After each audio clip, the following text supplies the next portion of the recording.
Hello! Pizza Packs here, and today we got something a little different. This is the Lord of the Rings Tales of Middle-earth starter kit. Now, this is a two-player starter kit. It is one of the, frankly, fantastic ways of getting started in Magic, if you're not already. It comes with some really cool stuff.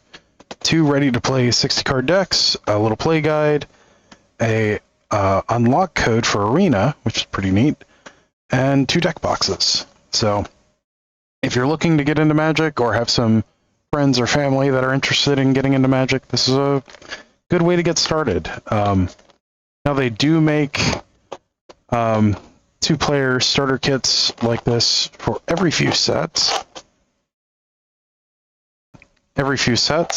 Sorry about that. But this is the most recent one, from what I can tell. They did do one for Kamigawa. I think they did one for March of the Machine. You can usually find them at big box stores. I don't normally see them in most LGSs. But the place that I have most reliably found them, it's actually been GameStop. Just kind of funny. So, something to check out. Makes a great gift. I am actually considering picking up a few more of these to, if I can find them, to give as gifts this Christmas. Because I have several friends that are into Lord of the Rings, but not really wants to try Magic. So it's a good way to introduce them to the game. So got this nice little play guide, 2 deck boxes. They're fold-up deck boxes. Play guide also has, facts and stuff on the back. Covers some basic rules and a little get started guide. Got these neat little deck boxes. Very nice. We have a hard plastic clamshell. There we go. It is apparently a 2-part clamshell, and then there's a pair of foil promos. It's pretty cool. These appear to just be the standard set foils for these cards. So I'll have to double check that. These are in the... Actually, are these outside the range for normal rares? So we've got 288 and 287. That seems really high.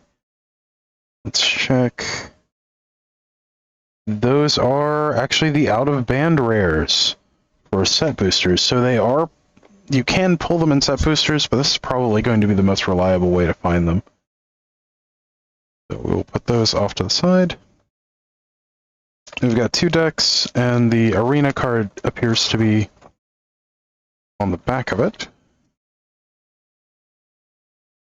So let's get started with the Frodo Determined Hero deck. So this is another out-of-band rare. So you got 289 here, and then Golem Scheming Guide appears to be 292. So those are outside of the normal set of rares. So even if you're not looking to introduce friends, you may want to pick these up just to have reliable access to those 4 out-of-band rares. On closer examination, I'm probably going to be doing that as well.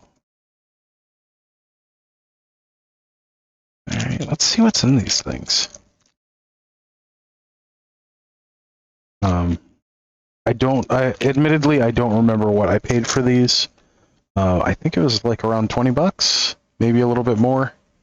We've got Frodo Determined Hero, 1 and a white for 2/2 legendary halfling warrior. When it enters the battlefield or attacks, you may attach target equipment you control with mana value 2 or 3 to Frodo. As long as it's your turn, prevent all damage that would be dealt to Frodo. So this could pick up something like one of the swords, any of the swords like Sword of Fire and Ice, Light and Shadow, Body and Mind, so on and so on and so on. Works really well with that. And also, Umezawa's Jite. So I haven't seen this played in Modern or Legacy yet, but I could see this being played in something kind of like Stoneblade. Then we have Gandalf White Rider, another one of the out-of-band cards. This one is 290. So 3 and a white for a 3/3 legendary avatar wizard with vigilance. Whenever you cast a spell, creatures you control get +1/+0 until end of turn. Scry 1. That's not bad. When it dies, you may put it into its owner's library 5th from the top. So that makes it kind of hard to get rid of. We have Galadriel, another out-of-band rare. Galadriel, Gift Giver. 3 green for a 4/4 legendary elf noble. When enters the battlefield or attacks, choose one, put a +1/+1 counter on another target creature, create a food token, or create a treasure token. Neat. We have Bilbo's Ring, yet another out-of-band rare. It's interesting. Oh, there's several out-of-band things in this. So we have a 3-mana legendary equipment, or artifact equipment. As long as it's your turn, equipped creature has hexproof and can't be blocked. Whenever equipped creature attacks alone, you draw a card and you lose 1 life. Equip Halfling for a single mana, equip Standard for 4 mana. We have Knight of the Keep, which appears to just be a vanilla 3/2 for 3. And we have 3 copies of that. We have Westfold Rider, 1 and a white for a 3/1 human knight. Sacrifice it, destroy target artifact or enchantment, activate only as a sorcery. I don't understand why the activate only as a sorcery is on here. I mean, granted, it would just be a better version of like Ronum Unicorn and things like that, or Cathar Commando, but still, as a sorcery, come on. Eastmark Cavalier, this is from the main set. Oh, the Westfold Rider is too, apparently. East Farthing Farmer, Protector of Gondor. Yeah, I'm just going to run through the ones that are not out-of-band rares. Second Protector of Gondor, Dundane Blade, Second Breakfast, Rosy Cotton of South Lane, Banishing Light from the Commander set. So that's a nice one to see. Reprint a second Banishing Light. We have Landreval, Horizon Witness. Very nice. You Cannot Pass. Mushroom Watchdogs, 2 copies. Let's see, 2 Woes Pathfinders, 2 Bag-End Porters, Generous Ent, very nice. Mini Partings, 2 copies of that. Galadrim Bow. Okay. Meriadoc Brandybuck, Peregrine Took, Stew the Conies. Butterbur Bree Innkeeper, so it appears to be a nice food theme here. Shire Terrace, Grey Pelt Refuge, 2 copies of that. And we have 2 forests. Let's see, it's got 1, 2, 3, 4, 5, 6, 7, 8, 9, 10, 11 forests. And 1, 2, 3, 4, 5, 6, 7, 8, 9, 10, 11 planes. We have 2 food tokens, and I'm going to keep my arena code covered. So actually, I plan to use that. So we got 2 food tokens that on the backside are a treasure token and a human soldier. Very nice. Oh, should probably cover what the promos were too. Aragorn and Arwen Wed, so 4 green and a white for 3/6. Legendary human elf noble with vigilance. Whenever it enters the battlefield or attacks, put a +1/+1 counter on each other creature you control. You gain 1 life for each other creature you control. Nice. We have Sauron, the lidless eye. 3 black and a red for 4/4 legendary avatar horror. When it enters the battlefield, gain control of target creature and opponent controls until end of turn. Untap it, it gains haste until end of turn. And then one, a black and a red. Creatures you control get +2/+0 until end of turn. Each opponent loses 2 life. Nice.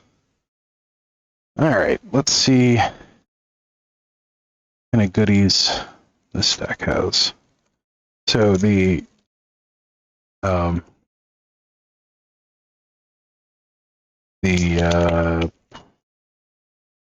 ring group. God, my brain is just not working today. The good guys are a green-white deck, and then got a black-red one for the Forces of Mordor. So we've got Gollum Scheming Guide. 1 in a black for 2/1 legendary halfling horror.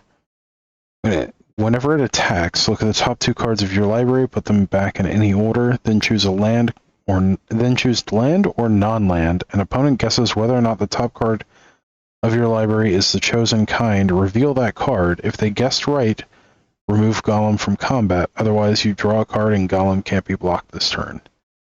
It's kind of a strange one. Witch King, Bringer of Ruin. 4 black for 5/3 legendary Wraith Noble with flying. Whenever it attacks, defending player controls a creature with the least power among creatures they control. Okay. That is one of the out-of-band rares. So it's Fires of Mount Doom. 2 in a red for a legendary enchantment. When it enters the battlefield, it deals 2 damage to target creature and opponent controls. Destroy all equipment attached to that creature. 2 in a red, exile the top card of your library. You may play that card this turn. When you play a card this way, Fires of Mount Doom deals 2 damage to each player. Okay, so that includes you. It's each player. Alright, the Balrog, Flame of Undone. 3 a black and a red for a 7/7 legendary avatar demon with trample. When a legendary creature an opponent controls dies, put the Balrog Flame of Undone on the bottom of its owner's library. Alright, we have Goblin Assailant, 3 copies of Goblin Assailant. It's just a vanilla 2/2. It's one of the out-of-band cards. 2 Easterling Vanguard, 2 Feed the Swarm, so nice way to get extra copies of Feed the Swarm. 2 Dunlin Crebain, 2 Mordor Trebuchet, Snarling Warg, Shelob's Ambush, Nasty End, Gothmog Morgul Lieutenant, Voracious Fellbeast, Swarming of Moria, 2 Oleg High Crusher, Oliphant, very nice, Cast into the Fire, Fire of Orthunk, Goblin Fire Leaper, Grishnok, Brash Instigator, 2 Foray of Orcs, Mahir Urkai Captain, Ugluk, the White Hand, nice. Oh, Mind Stone, nice printing of that. 4 Evolving, playset of Evolving Wilds for some reason. 1, 2, 3, 4, 5, 6, 7, 8, 9, 10, 11 swamps. Then 1, 2, 3, 4, 5, 6, 7, 8, 9, 10, 11 mountains. Nice. 2 food tokens are arena code. That is a ballistic boulder and an orc army. Very nice. All right. Well, thank you for joining me on this adventure. Again, this is the starter kit. I think this is a really great way to get introduced to Magic. Some of the rules are a little more complex than most starter kits that you would see, but it is a good starting point, and they look like they'd be really fun, replayable decks. Admittedly, I have several of these starter kits from over the years that I keep together, for when I'm introducing friends to the game. So if you run into that situation quite a bit, something you may want to consider. Yeah. Thank you for joining me on this adventure through Middle-earth. Don't forget to like, share, comment, and subscribe. It is the best way to help out the channel in a non-monetary fashion. If you'd like to also help out in a monetary fashion, we do have a Patreon. It is linked in our About page. And yeah, you can help out for as little as $1 a month and start getting access to some really cool stuff like our members only Discord. As always, until next time, stay awesome, and we'll see you in the next one. Thanks. Bye.